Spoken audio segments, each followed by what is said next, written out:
Para entendermos a palavra de Deus, especialmente este trecho que damos o nome de parábola. Parábola quer dizer uma pequena história comparativa. Jesus usava parábolas, eram pequenas histórias para comparação, para fazer uma comparação e para tirar dali com uma conclusão. Diríamos, para tirar dali uma moral. Qual é a moral da história? Nós dizemos às vezes, quando queremos compreender as coisas, nos contam uma história e a gente diz, tá aí, qual é a moral disso? É isso que Jesus contava. E queria que as pessoas tirassem uma conclusão. Para entendermos agora aqui o que Jesus falou, primeiro temos que entender uma coisa.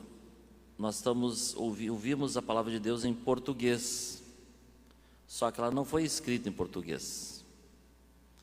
A Bíblia foi escrita em hebraico, depois traduzida para o grego, depois do grego traduzida para o latim, e só depois do latim que foi traduzido para as línguas, entre elas o português. E se diz que toda tradução é uma traição. Toda vez que traduzimos algo de uma língua para outra, nós traímos a origem. A coisa nunca é a mesma. Nunca dá para dizer exatamente o que é aquilo que uma língua diz, porque aquela língua fala dentro daquela cultura, daquele mundo que existe. E outra coisa, este mundo que existe aqui. Nós já sabemos, por exemplo, que quando na Bíblia fala que Jesus tem irmãos, não tem nada a ver com os irmãos em português. Ah, se tem irmãos, Maria tinha filhos. Não, Maria não teve filhos, só teve Jesus. Porque irmãos quer dizer parentes na língua de Jesus. Então, aqui existe uma tradução que traiu a própria tradução. Porque em outro livro, que não o de Lucas, em outro evangelho, não se fala de dinheiro, mas se fala do nome do dinheiro no tempo de Jesus. Como, por exemplo, o nome do dinheiro nosso hoje é o quê? Real. Esse é o nome do nosso dinheiro. No tempo de Jesus, o nome do dinheiro era talento. Então a tradução aqui está dizendo que ele deu a 10 moedas de dinheiro. Na verdade, ele deu 10 talentos. Então, se é moeda, se é dinheiro, é uma conclusão nós vamos tirar. Mas se o dinheiro quer dizer talento, então nós já vamos tirar outra conclusão. Está dizendo a palavra de Deus, na história, Jesus conta na história, que Deus nos deu talentos. É o nome do dinheiro no tempo de Jesus. E quanto lhe mais deu a alguma pessoa o talento, mais ele quer que as pessoas usem daquele talento, coloquem à disposição e multipliquem os seus talentos. E o problema é que às vezes Deus dá talentos e as pessoas, em vez de multiplicar, diminuem eles.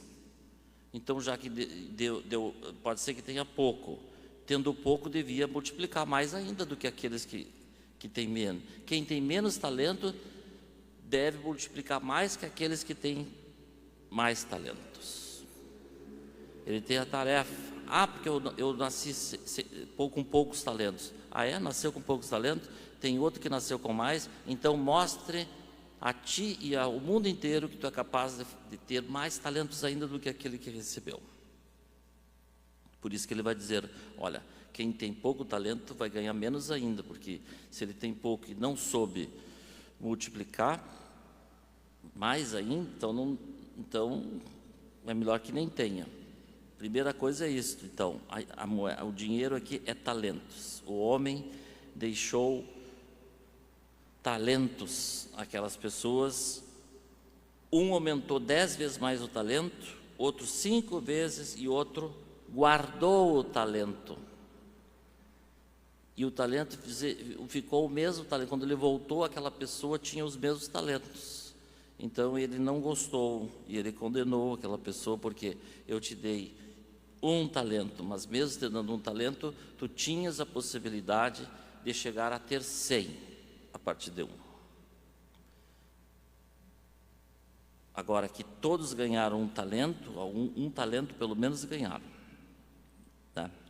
Então a palavra de Deus está nos chamando a atenção a isso, em primeiro lugar, que dessa tradução aí, que não é dinheiro, mas é talento, e que o talento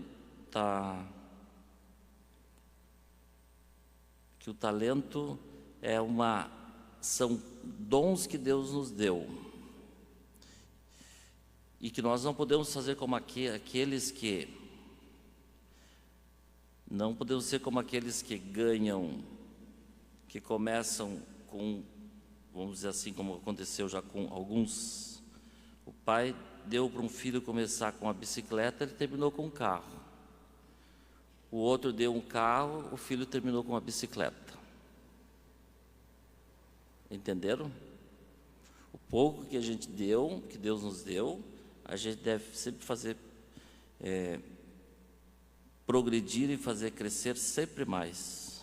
Não há ninguém que não tenha recebido ao menos um talento que não possa multiplicar.